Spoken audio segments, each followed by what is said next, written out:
Hi guys, this is a simple trick about Linux. You can use it for any Linux distro like Linux Mint or Ubuntu or anything.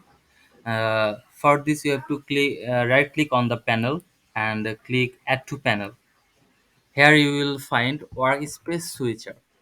This is Workspace Switcher and add it in the panel. Look, this is added in the panel. It has by default four panel. You can increase or decrease this.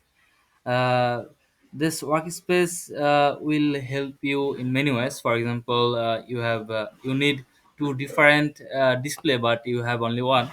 In that case you can use workspace switcher. You can keep, for example, you are learning something from a tutorial. You need a browser and a code editor at the same time. In that case you can keep a code editor in another workspace and the browser in another. For example, you will see the browser in this workspace and move this code editor in the next workspace.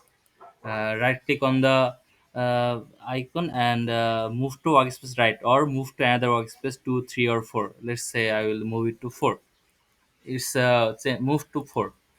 This is the code and this is the browser, so you can easily switch everything from here. You can also see movie or others, everything. So this is